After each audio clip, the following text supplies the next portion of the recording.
Hello, welcome to an impromptu Friday Forest focus, easy to say, as we discuss the latest Nottingham Forest transfer chat with two keepers, a defender and a striker on the agenda. We'll also discuss a potential new deal for Ryan Yates, an influx of contracts for academy players and the launch of the Nottingham Forest netball team. Joining me to discuss all that is Mark Sutherns. Mark, how are you doing?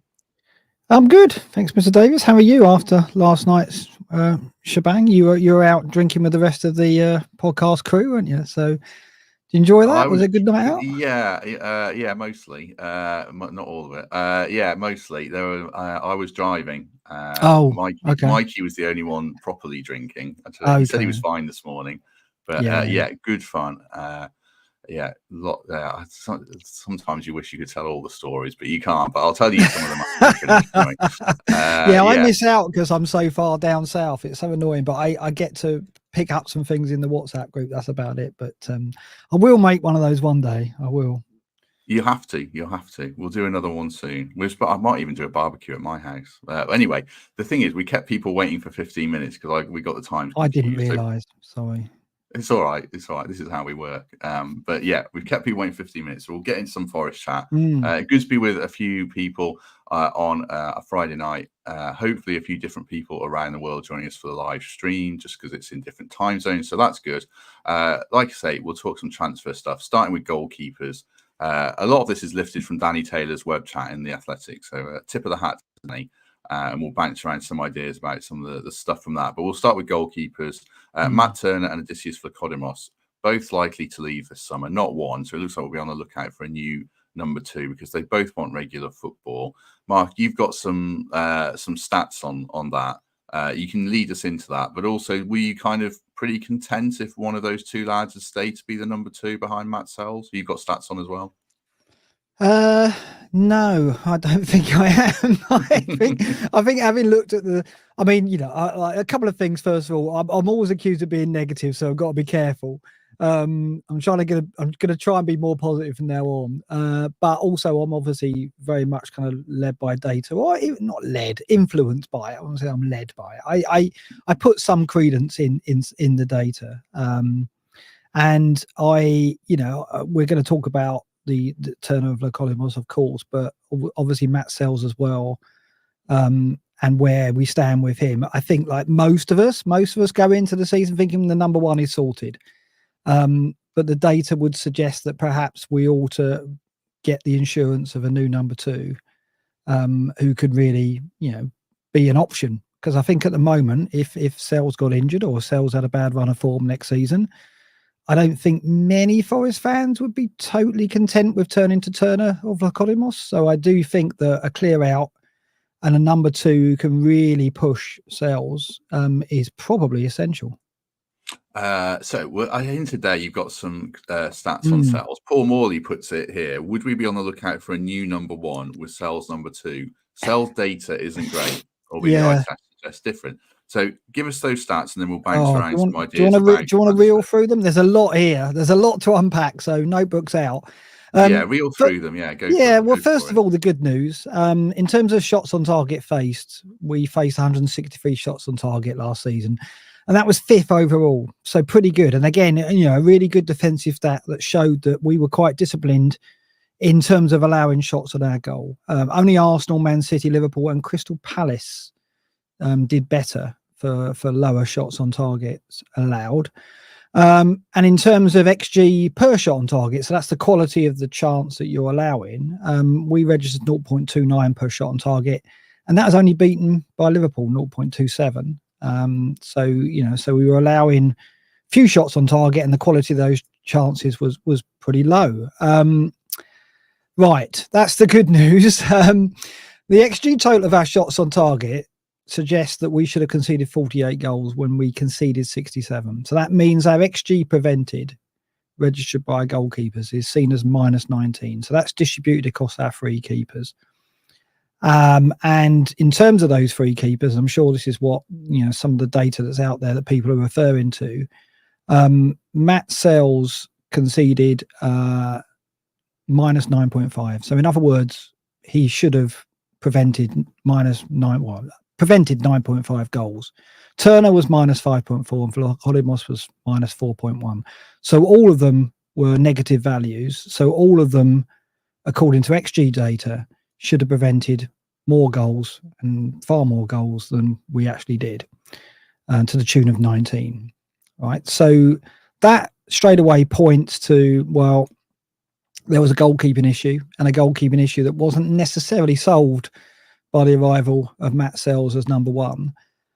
More damning than that, perhaps, is the save percentage. So the save percentage, I've worked out by number of shots on target allowed and number of shots on target saved.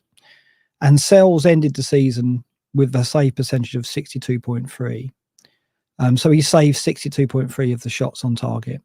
Now, doesn't sound too bad. Turner's low was 68.8, and Vlachodimos was a very low 45.5.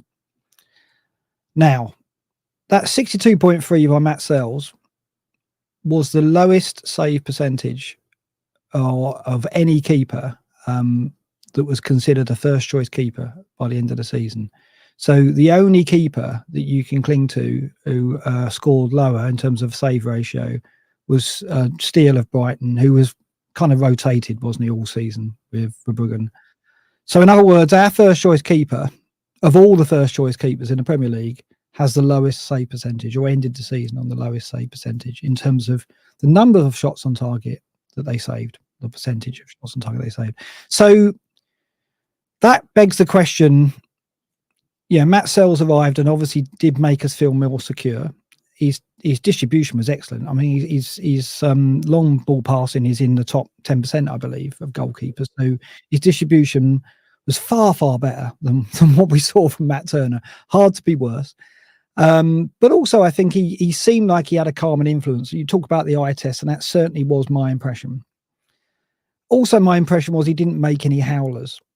But the data suggests that he should have made more saves, and the save ratio suggests that, and the XG certainly suggests that he should have saved more of those shots on target, and we should have conceded fewer goals with Matt Sells in goal. So the conclusion, if you're going to be influenced in any way by the data, is that we shouldn't settle that Matt Sells is number one.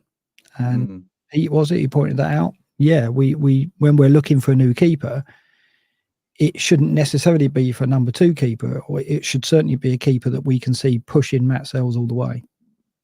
It's interesting, isn't it? Because I take stock in data, and all clubs do as well. I know a lot of people don't buy into it, but the Forest will know this, so it's interesting. I guess, Mark, it's where eye test meets data, isn't it? Because like you say about Sells, he doesn't make howlers, and statistically, he's made almost no howlers in his entire career. I can't think of many goals where I thought, God, you should have saved that. Maybe Chelsea at home, where he got underneath that cross and he was in an awful position, and one or two others. But he's kind of solid, but unspectacular, I guess. Is that fair? Even to say yeah. And I guess we need a bigger sample, right? We've only seen him over 16 games. I think he started for us. Let me just check what that total is. Yeah, 16 games. So it's a small sample, and obviously XG data is based on the quality of the chance, so where the position of that shot, and whether relative to the position of that shot and the type of effort on goal, whether that should result in a goal. And with 16 matches, that's not a big sample of that. I think that it's something we should be tracking over next season for sure. And like I say, when it comes to recruitment, I don't think our recruitment team should go out and go, right, we just need a number two. I think we should go out and go, well, let's find someone who can be a first choice keeper if we need that, and of that pedigree. So yes, I do think that if we are going to go into the market for a keeper, that should be the policy, not necessarily to look for number two. I mean, I like Sells still. I'd be happy to keep him. I think he did fine. Yeah, he didn't make too many brilliant saves. Liverpool at home, where he kept that header out. But I'd be happy with him.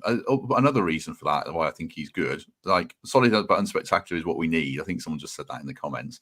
And also, financially, we don't know how much budget we've got. You don't want to blow your whole budget on a keeper necessarily, do you? If you've got someone who can do the job, really. It's a crucial position, though, isn't it? And I think, like, when you're going through the spine of the team, you want, that can be the difference. Like a goal scorer, obviously, it can be the difference between staying up and going down. I think it is one of probably 3 crucial positions on the pitch. And I mean, a name that, I mean, do you remember we were linked to Kelleher at the time? And if you look at Kelleher's data out of the season, as I said at the start, Liverpool have a right up there in terms of the lower quality of chance that they're allowing. But Kelleher actually, the average XG of a shot on target when he was in goal was 0.3. So that was higher quality chances than Sells was conceded, was being faced with. But his save percentage was 73.7. Now that's right up there in the top 5 or 6 keepers in the Premier League. So Kelleher's sitting there at Liverpool as a number 2 with data that suggests that he can go to many, many Premier League clubs and be number 1. So he could be of interest. I think he would fit the profile fantastically in terms of being a young keeper. Sells is 32. So surely we've got to go shopping at the lower age bracket if we're going to go shopping at all. And I don't know what it would take to get Kelleher. 20 million, 25 maybe? Yeah, like you say, it won't be a priority to spend that amount of money in goal. But if we were, there's one sitting there that whoever prizes Kelleher from Liverpool, he'll go and be a number 1, I'm sure. You can always rely on Dan to come up with stats and things like that when I can't think of anything. This is Sells. Brighton away, can't remember the goal. Sorry, Dan. Everton away, I remember them where they snuck in. Liverpool at home, the Núñez header. That's fair. I can't recall too many because I think he's just been generally decent. Yeah. Oh, he has. Yes. I mean, we've got to be positive about him because going into the season with him in goal, he is solid, and it's a big upgrade from Turner, in my opinion. Even though the data, doesn't necessarily suggest that. But I think if we are, like I said, if we are going to let our 2 other keepers go, if Turner and Vlachodimos leave, then the profile of the keeper we should look for should be a young keeper who can be first choice and push Sells. What about Ramsdale? A couple of people mentioning him in the comments. Dean saying he's got a lot of errors in him for me. Interesting. What do you think about Ramsdale and how would he be priced out of him? Or would we be too far down the food chain to get him if, I think Newcastle are linked, aren't they, and stuff like that? Yeah, save percentage last year was 64.3. The XG chant per shot was 0.26, so lower quality than Sells was faced with.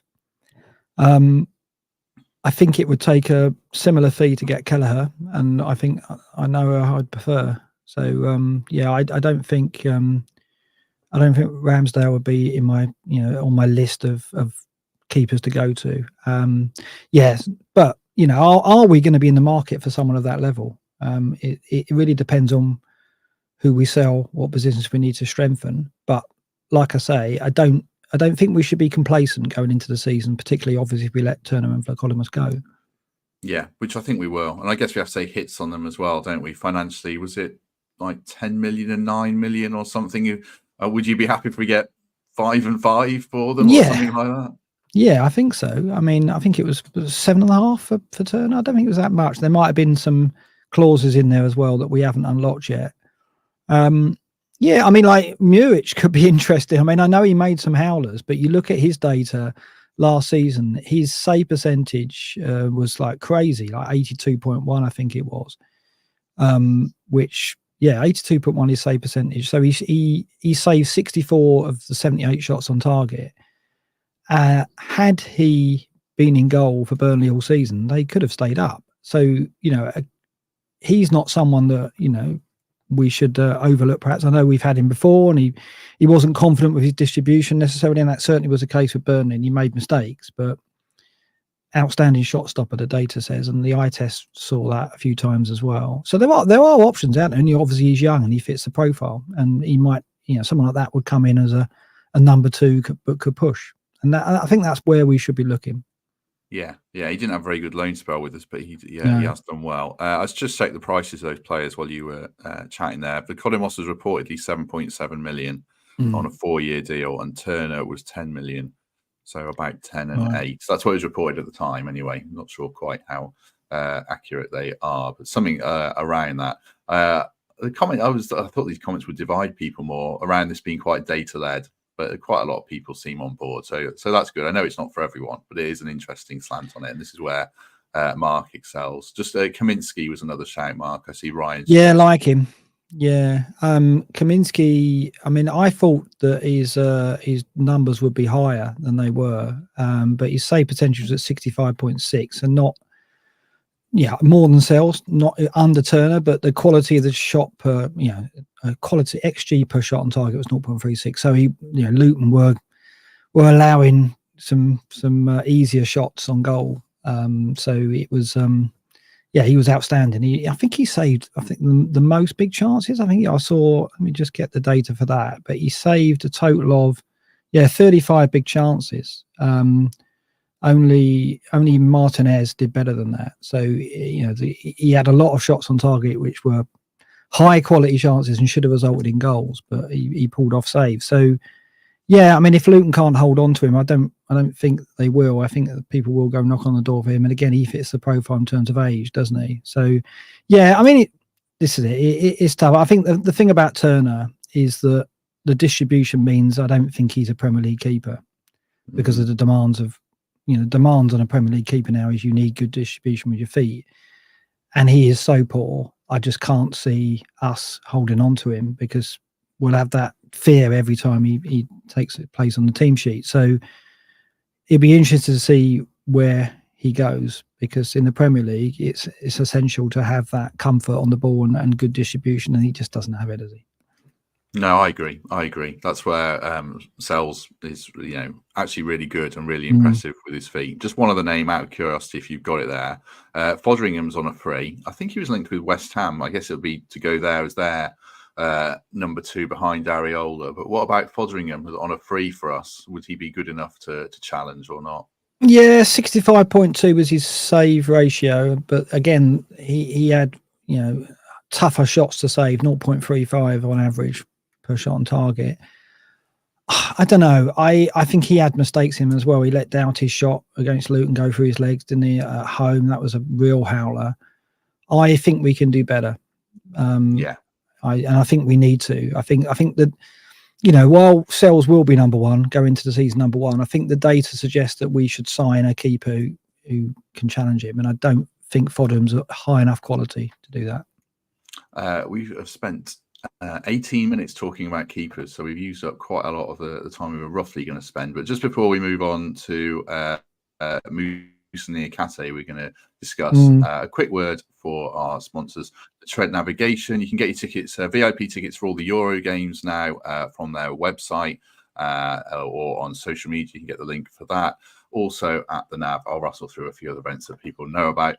Greg is desperately trying to sell as many tickets as he can for this event to make sure they pay all these excellent performers in advance. So if you fancy a decent afternoon and evening, it's a week away, isn't it? Next Saturday, Forza Fest kicks off at 2 p.m. at the Nav. Tickets are £15. You can scan the QR code on the screen now if you want. The Chase, the Publix, Broadmarsh, Penny Moon, Molly Ralph, who Greg is absolutely raving about, Twin Head, Set in Motion, and Craig Hewitt are all on the bill. And if you've still got time, and I appreciate money as well, come to our live show on the 13th. That's a week on Thursday. Lewis and Gary on the panel with said Greg Mitchell and potentially Mark Sutherns. I don't know. I haven't even broached that subject with him, but it might be Mark at this rate if he's travelling up. But are you travelling up? Do you know yet? I don't know. I haven't had that discussion at home yet, so I'm saving that one. I have to pick my battles, but that is one on the list, so I'll try. Yeah. Your missus doesn't watch this, does she? No chance. All right, she has enough of me without watching the podcast as well. Right, we'll broach that subject later, and we'll sort out a panel for the live show, certainly. And very good to have 300 people with us. If you haven't already, do us a favour and hit like on the stream. That would certainly help us out. Let's move on to a couple of other bits of transfer news and discussion then. Interest in Niakhate. It doesn't say who from, but I heard it's a Premier League team, so we'll be staying in this country if he does go, and we wouldn't turn a huge profit on it. I think we paid about 12 million for him, but it all helps with FFP if we can shift him on. What's your take on Niakhate? Because I actually think he did pretty well this season when he played. I think he's actually not too bad at all, but if we have to sell, then we have to sell, don't we? Yeah, it's interesting, isn't it? I mean, if he's on the list to sell, I guess it hints that Murillo's going to stay, right? So that's the first positive thing from it. The negative thing from it, he strikes me as a player who will go elsewhere and be absolutely exceptional for them, and then end up being someone we regret selling. I think that we haven't seen the best of him. I think he's beginning to settle, obviously, in the Premier League now. And if we're going to play three at the back, I think we hold him. So it really depends tactically on what we're doing, and of course that depends on who's managing the team. I think if it's a given that Nuno's going to stay, I would be surprised if we sell him. But I guess, as I say, the positive would be if he did leave, it would indicate that we're holding on to Murillo because of his left side as well. I don't want to sell him. I think he's a very capable defender. I think he is Premier League level. And I'd want to keep him at Forest and get another couple of seasons out of him because I think the best is to come. I think Nuno is staying on a tangent. They said that in the Danny Taylor piece. He thinks he's staying. Also, when Tom Cartledge was on, and this went over my head because there was a lot going on in that interview, but I think he said we've got an excellent manager or something along those lines. So that would indicate that Nuno's staying to me. Yeah. And on Niakhate, I think he's pretty decent. I think the three at the back thing is an important point as well. Do you feel a bit sorry for him because he's so in and out of the team? It must be hard for a defender. You know, you probably know that you're the sacrificial lamb if we change shape in any game. He was the one who missed out. That's probably tough for him, isn't it? Yeah, the thing is, Murillo's going to play every game, and he more or less did once he got in the team. And then alongside him, you need Bolly because Murillo's not that dominant figure in the air. And Niakhate's not at that level. He's not a dominant centre half in the same shape that Bolly is. He's okay in the air. He's decent enough, but you need two strong aerial defenders. If you need one alongside him, so him and Bolly would be fine. But obviously with Murillo there, that's not going to happen. So I think the only way that he's a regular starter is in a free, and I'm not adverse to that at all. I think we should be playing free at the back and with the wing backs with the players that we've got. And it'll be interesting to see if the transfer policy in the summer indicates that's the way we're going to go in terms of who we hold on to and who we go shopping for. I do feel sorry for him because he's not first choice where Bolly's there. Bolly's signed a new contract. So you're thinking of four, it's going to be Murillo and Bolly. And in a free, he's in there for me. It's an interesting overall conundrum, isn't it? Oh, and also Fergus says he feels sorry for him at left back. Yeah, he can't play. Oh, that was awful. So that was that was an error, certainly. Yeah. Well, a couple of people. Where was it? Aiden. Bolly can't do a full season. Yeah, it's interesting because Bolly does miss games with injuries. Niakhate's actually picked up quite a few injuries.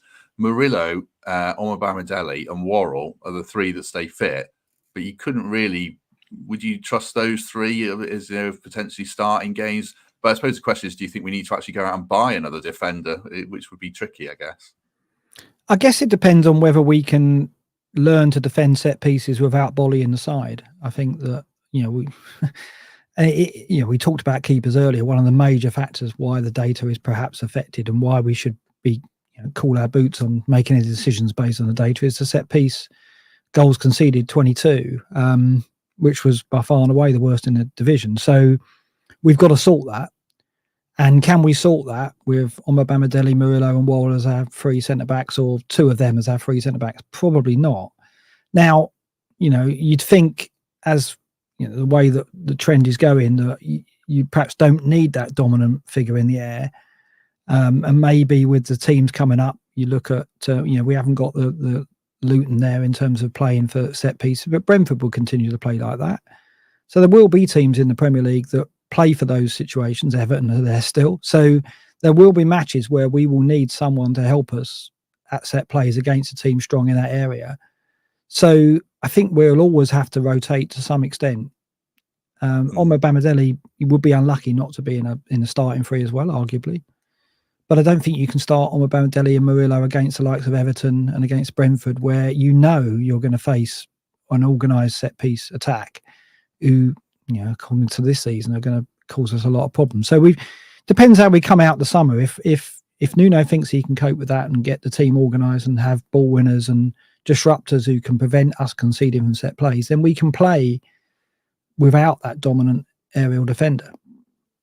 And yeah, I know Matt D says in the comments, Worrell won't be here next season. Triple exclamation mark. I agree. I think Worrell will be sold probably as soon as they can because he's pure profit for FFP. I think they'll probably look to move him on, and Joe will probably be ready to go. But I wouldn't be averse to him being the 4th or 5th choice defender. I don't think he's anywhere near as bad as some people have made out. He's just had some bad moments. Just on Murillo as well. I saw Mark Alistair Gold, who works the company I used to work for, saying that Spurs are looking at him. I mean, obviously he's a fantastic player, but they've got Van der Ven and Romero. It'd be interesting. Well, they keep finding the money for a start for all these players. But if Murillo does move, he's going to have to go somewhere he's going to play, isn't he? Yeah, you don't see him breaking apart that partnership, do you? And I don't know. No, I don't see Ange playing any differently in terms of formation. He's got the 2 attacking fullbacks, and he inverts one of them, doesn't he? Van der Ven's not going to go out on the left. I think he looked out of sorts when he played out on the left at the end of the season when they had the injuries and suspension to a doggy. I mean, if Murillo goes there, I don't think it'd be the wisest move because his trajectory is really steep. He's obviously arrived in the Premier League, hit the ground running, and he's progressing probably faster than he expected. Certainly faster than we expected. We didn't expect him to get into the side and stay there, perhaps. If he went to Spurs and spent a season in and out of the team, yes, they've got European football. Yes, he'll get some starts, but he won't be first choice, will he? And that could stall his progress, which is incredible at the moment. So surely he wants to go somewhere where he can continue that growth, and that needs to be a side probably playing a back 3, really, because the top sides have got settled partnerships. I can't, off the top of my head, I can't think of a side that in the top 6 or 7 where he would go straight in. Maybe if you count Newcastle, maybe Newcastle could because they've got an aging defence. But it's tough, isn't it, to see a side which would be a step up for him where he would go straight into the starting 11. Yeah, good point. Obviously, for people who are listening, I wasn't shushing Mark. It was my son just walked in. People who are watching live saw that. So I missed half of Mark's answer there. So, yeah, sorry about that. Some would say you need to at times when I'm being really negative, but never mind. No, not at all. Not at all. Right, back to business. Let's move on from defenders. Last one on the potential exits list. We discussed Hudson-Odoi at length, so unless Mark's got anything to add to that. But the other one is Taiwo Awoniyi. Again from Danny Teller's piece, just saying West Ham like him, not saying they're bidding for him, but I thought it was of interest because Moyes has gone and they still seem to like him, and his injuries as well. Mark, I would have thought we'd have done well to sell him if we want to sell him. I mean, what do you think about that situation with Taiwo? Would you want to keep him or not? Well, I don't know. I mean, I am not privy to the data and information that the club have got on Taiwo and his injury status and what problems he has. Clearly there's we've seen enough so far to fear that there is ongoing issues that are going to taint his season every season. So looking ahead, we're thinking just like we said about Bolly not getting a full season out of him, can we now sit here now and think that we can get 35, 36, certainly 38 games out of Taiwo? No, we probably won't based on what we've seen. Based on what we've seen, we'd take 25, wouldn't we? Because he'd probably get us goals in that spell. And with the injuries he's had so far, muscular injuries, we wouldn't expect more than 25 starts. So is that enough? Certainly we need backup if we're going to keep him. And we'd need backup that can be of a level that can come in and do what Chris Wood did. And that's going to cost. So I guess it's going to be down to, if we sell him, what we get for him and who we've got on the short list of targets to replace him. What we can't do is sell him with a week to go before the start of the season and not have someone coming in, or at least one coming in, maybe 2. I don't want him to go. I want to think that the injuries are unlucky and that he hasn't got long-term issues and that we can get 30 plus games out of him next season. But do you think that? Do you think that's likely? I don't know. Well, I was just looking at his injury record. This is on Transfer Marks, which I never know is 100% accurate or not. But before he signed for us, he'd missed 81 days in the 2021 season with a torn muscle. That was the first time he'd had a proper muscle injury. He did have a hamstring injury very early in his career. We're talking about 8 years ago. But historically, he's not been too bad. But when you look at him, again, going back to eye test versus data, those last few games last season, he looked so far off it.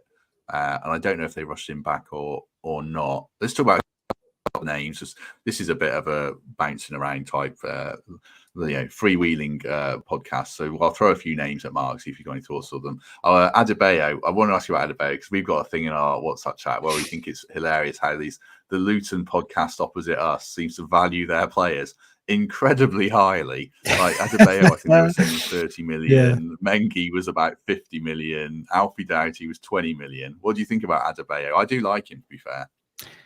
Well, what you get of Adebayo is a very strong plan B. I don't think he's a starter necessarily yet. I think that what we saw at Luton was a player who is finding his feet in the Premier League and looks to have all the tools to succeed at that level. He's got pace, he's got physicality. He lacks composure at times, but he did score some goals that belie that as well, that showed he did have some of those qualities. Obviously very strong in the air. I think that he would be an excellent option to have on the bench coming off, to be alongside Chris Wood as an option for us, because he would put fear in defenders coming onto the pitch with 20, 25 minutes to go and gives you an option that you probably don't have at the start of the game. Taiwo's big, strong and mobile, but he's not the target man that Adebayo is, I don't think. He got better in that area. He started to hold the ball up for us and was proving effective, but again, the progress in that area was stalled by the injuries. So I expect Taiwo, hopefully, if we keep him and he gets a run of games, to show more in that area. But I think Adebayo would be excellent as a backup. It depends on the price, doesn't it? When Luton won 80, 90, did they? Or was that just a podcast?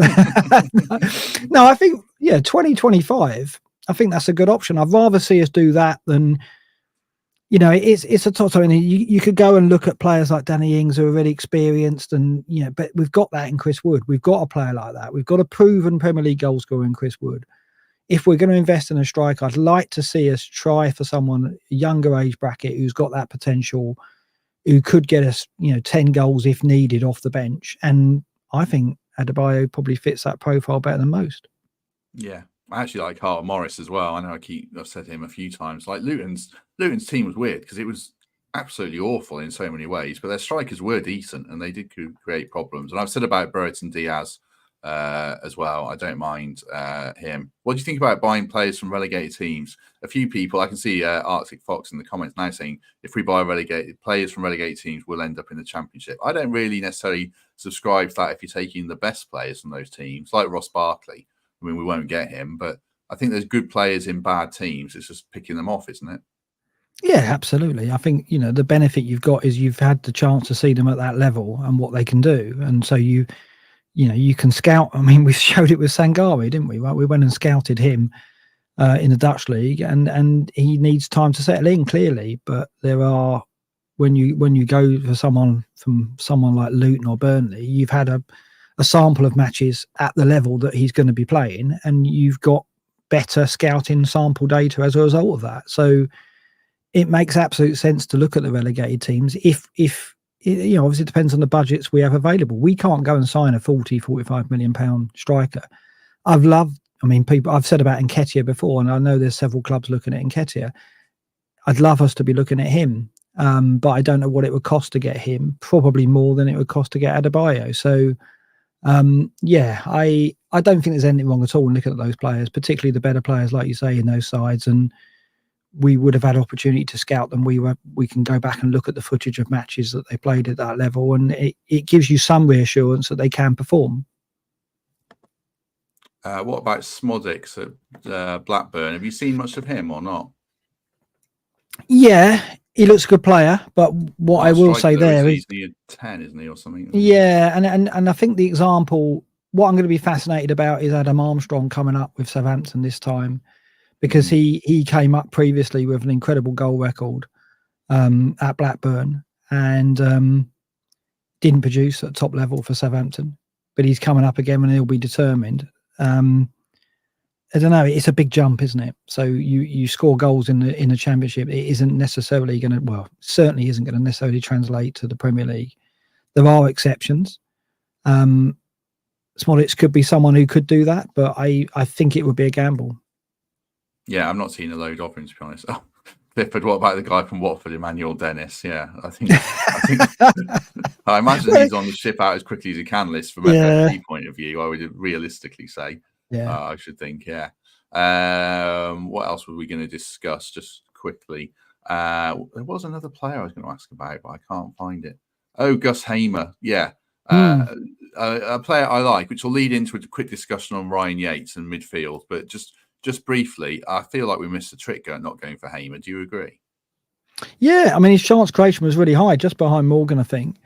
The only thing, I mean, the minute I see us looking at Gus Hamer or the speculation linking us to him, the minute I think that we're going to lose Morgan, because I think that I can't see Hamer getting in the 11 with Gibbs White there, unless we are going to push Gibbs White back into a deeper role, which I endorse. I don't mind that at all, but I probably don't see it.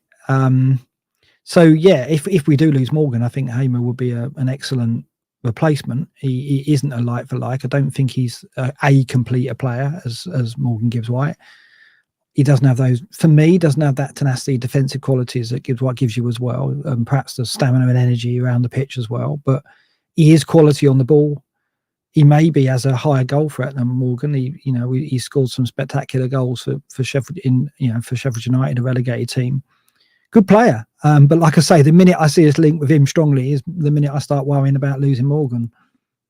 Yeah, just some names bounced around there, which I thought was quite interesting. Nothing particularly concrete in them. More potentially concrete. A player we actually have is Ryan Yates getting a new contract, which I think is really good news. I suppose the question would be where do you rank him in our midfielders next season? Ideally, where do you rank him? I think we've said this before on Focus that he is going to play some matches and be a vital squad player, but I'd like to think that we will strengthen in that position. I think we have to. I think the number 6, I've said it time and time again, has to be a role that we go and acquire a player for, unless we see some stellar stuff from Sangare, which makes us think that he's going to hit the ground running and we'll be fine there. We need to sign a number 6. I don't think Ryan Yates is that first choice number 6 we need.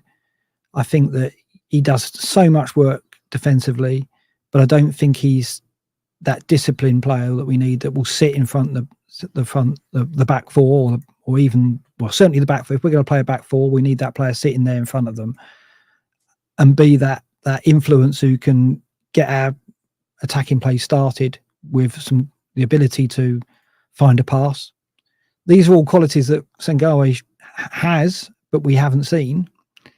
So unless we're going to gamble on Sangare stepping up, I think we need to go and sign someone. I don't think Ryan Yates fits the profile of that first choice number 6 for me. He hasn't got the quality on the ball in terms of passing. And I think that there'll be matches where we'll turn to him, matches where we need that work rate and tenacity, probably against some of the sides I've mentioned, Brentford and Everton, for example. But I don't think he'll be first choice 11 at the start of the season. No, I don't think that was ever the plan either. I mean, really, it's Sangare you want to be starting, Yates to be his deputy or the guy that starts, 10 to 15 games a season against the teams where we match up well. But Sangare is the key to so much, isn't he? I've said this before, but Sangare can save us a shed load of money and he can solve our problems. So the question is, can he do it really? Yeah, there was a video going around on Twitter today where Morgan is talking about Sangare. I don't know what time he's talking about him, but he talks about playing against him. That as well. Yeah. And when you hear that, when you hear Gibbs White talking about Sangare and what a handful he was in that friendly, I watched that friendly. I don't really agree he was that much of a handful, but never mind. But obviously, Gibbs White sees him on the training ground, and you'd think that he's going to be kind about a teammate, but some of the qualities he's talked about there, he's physical, he can be explosive, he can go past people. We haven't seen it, but if he's got that, and you've got to think that the scouting that we did surfaced that, and some of the reports we got surfaced that. We just haven't seen it for one reason or another in a Forest shirt yet. It is going to feel like a new signing in pre-season. And I said this before, of all the things I'm looking forward to in pre-season, if Sangare has a really strong set of games going into the Premier League start, I'll be absolutely over the moon, because he can make all the difference to our prospects next season. But if we don't see that, we've got to go out and sign someone who does, unless we're going to play a back three. Yeah, which just takes a huge chunk of the money out, unfortunately, I guess. Let's round up a few other bits of news before we go, and Mark has to pass on his computer to his kid, who he's promised to play. He'd be banging on the shed door. Fortnite or FIFA, is it? I think a bit of Minecraft, a bit of Roblox, that kind of thing. Yeah. Okay, that's what my son was after. He was after a computers play Roblox.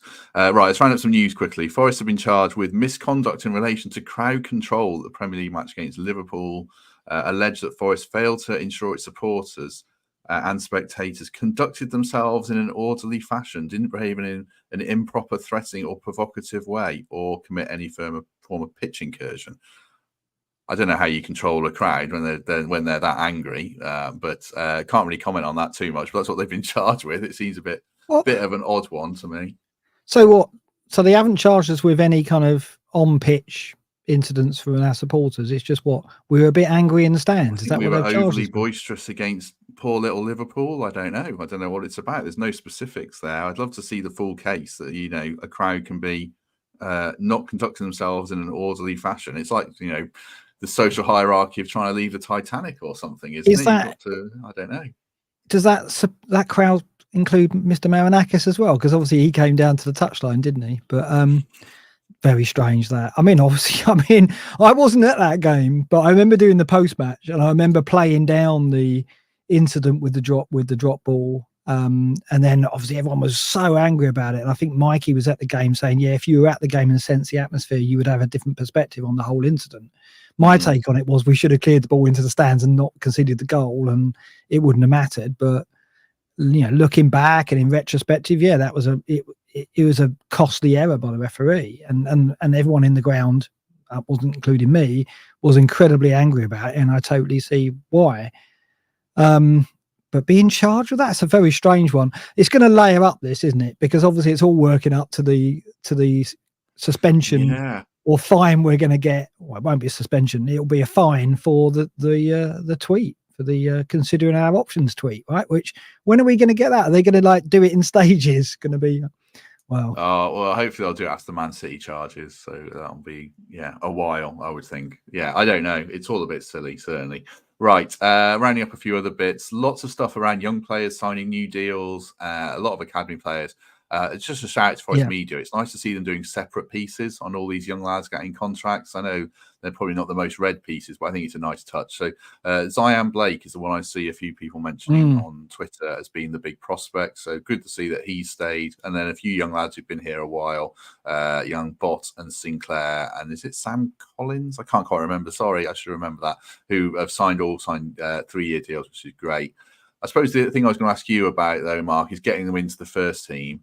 It's difficult because Nuno doesn't have a reputation for bringing young players through particularly, and they can see why when managers are so under pressure as they are. It's, do we have to take a leap of faith with some of these young lads, because we do have this proud record of 4,000 games going back to like 1940 or something with an academy kid in the squad? Do we have to take the gamble and show a leap of faith in one of them or two of them next season potentially? We don't have to. I'd love to be in a position where we can, and I think that's what it comes down to, isn't it? It's going to be very difficult to do that if we have another season like the last where we're fighting. I'd like to think we're not going to. There you go, a bit of positivity there. But I think in a season where we're sitting mid-table and we're pushing top 10, then I'd love to see some young players given the opportunity. But if it's not going to be that way, then it's far more difficult. The bar is high, isn't it, these days, to get into a first 11 in the Premier League, or even on the bench in the Premier League, even with the number of subs increasing. It is very, very difficult for a young player to break through. You're right about Nuno to some extent. I guess Morgan's big problem with Nuno back then at Wolves was the fact that he didn't get chances, right? Even though he was an outstanding young player. I don't know. I don't want to read too much into that. If the right player comes through, I think Nuno will find opportunity for him to get him as part of the first team plans. But it needs to be the right circumstances. You don't want to be throwing kids into a relegation battle. And obviously we hope we're not going to be facing that. So I think it really depends on the state of our season and where we are. Yeah, I think that's fair. Last topic then before we go, just quickly. None of us are netball experts on this podcast, and if anyone in the comments, you don't know that. You haven't checked with me beforehand, but you're right. I'm not. No. Well, nor am I. I could name the positions on the court, and I can say court, not pitch. So that's about it. But Forest have joined the new Netball Premier League, and they're going to play at the arena. And I think it's really good news. It's great. I know Tom Cartledge was saying about Mr. Marinakis' vision for sport for all. So yeah, really good news. It's interesting that. Do you think this is looking ahead? The fact that they can play at an arena, be a multi-sports club, and we've just had Take That, and it's made a lot of money for the city. Do you think Mr. Marinakis might look at that and the hierarchy, think, oh, God, wouldn't it be great if we could do all this on a complex that we own, with an arena, with a stadium, with a hotel, with a load of bars? Does it make you a little bit more worried for the future of the city ground? I know that's a niche take on this, because it is a good story. Yeah, I mean, to go from the netball team to that's you speculate that. I'm trying to bring it back to Forest, because I know audience and netball play. People. Yeah, first of all, it's I think it's a good thing for the club. Where anything that grows us as a forward-thinking club is good, and anything that's good for the city is good, obviously, right? So it's a positive thing. There's no question, right? What you're trying to get out there is is that going to heighten Mr. Marinakis' drive towards a new stadium where we can do it all on one site? I don't know. Obviously, the cynics in us are thinking that's in the back of the minds of the powers that be, isn't it? It's there, right? And obviously, your interview with Tom Cartledge showed that that's some way off, in his words, and not an immediate concern or priority or in our thinking, but. Yeah, I think it's not going to go away, is it, that debate? I mean, every little thing that we do, if the changes with the safe standing and the boxes in the corners are delayed or don't happen, then immediately people start to say, oh, here we go, it's starting to lean towards moving out seat ground. We're going to speculate, and sadly, that's the way it's going to be for a few seasons until there's clarity there. I don't think you can link the two, Matt, sorry, but... as I said, the speculation is going to continue, isn't it? Yeah, but primarily it is a good news story, and I think it's commend the club for investing in it and bringing a new sport to the city. And I will check it out. I think I'll take my kids down to check it out.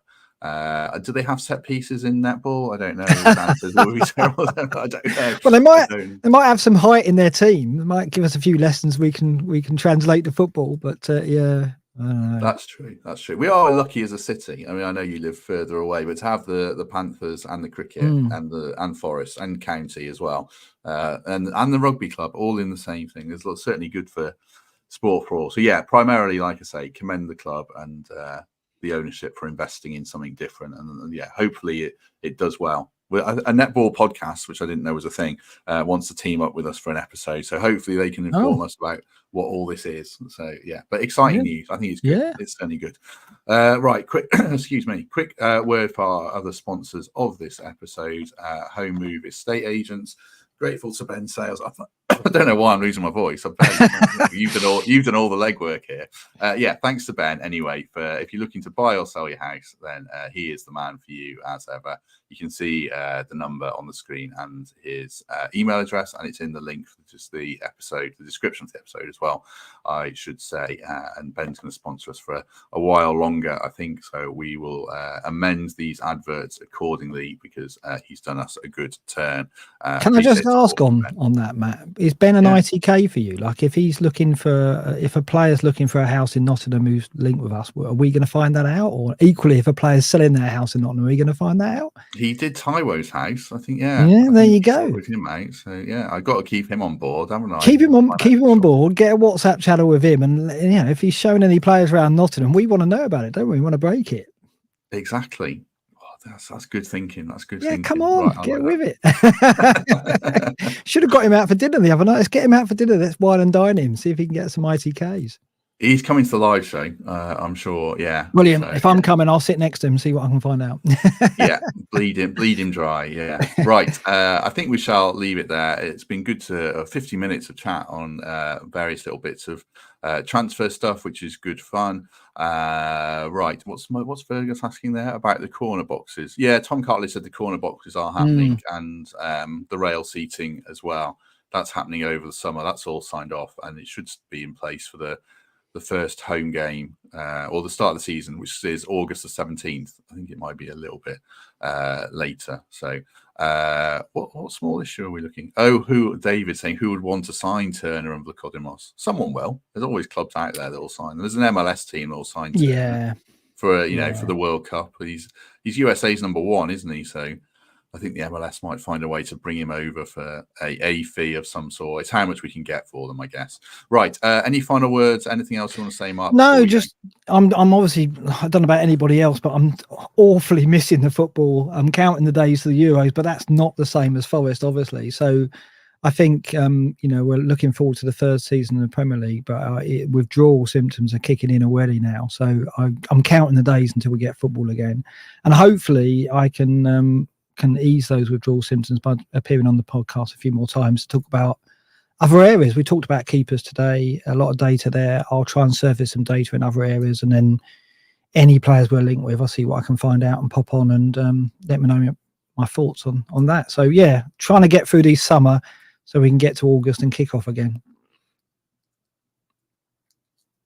Yeah, the same, and yeah, any stats would be greatly appreciated. I was today, Son, who made a guest appearance, is going to pick a Euro fantasy team with me. Is he? Get him into football? Frankly, he wants to do it. Yeah, he wants to spend the budget. So, are you playing or not? I'm not, but I like to have the summer off because obviously FPL does dominate things quite a lot for me, but. So I'm going to have the summer off and just enjoy I say I'm going to enjoy the Euros. We'll see, won't we? England have brought a lot of agony to us over the years. So I'm hoping this summer is going to be different. And yeah, I can celebrate with my son and my daughter a first international tournament win, which would be amazing, wouldn't it? And yeah, we'll look forward to seeing how they do. But really, it's Forest I really care about, and that's what I'm counting the days down to. Yeah, me too. I'm looking forward to the tournament. Should say the women won their tournament as well, if there's anyone offended by Mark not recognising that. But yes, look forward to. Oh no, well, you know what I mean. Yes, and more so. I know what you mean. Don't worry. Know what you mean. Right. We shall leave it there. Good to have everyone's company this evening. 300 plus people in the chat, which is great. We'll be back on Monday. We're going to do like a bit of a squad depth thing and go through exactly where we're at and how many players we might sign. And I think it might end up being a higher number than people are saying, we only need 3 or 4. I think we're going to end up higher than that. And I can see us getting into double figures again, whether we want to or not. So, yeah, that'll be an interesting discussion. And then we'll be back with you intermittently throughout the week. But, yeah, in the meantime, Mark, thank you very much. Thanks, Matt. Good to see you again. And, yeah, see you over the summer. Yeah, you too. Thanks for everyone's company this evening. Have a good weekend, and we shall see you soon.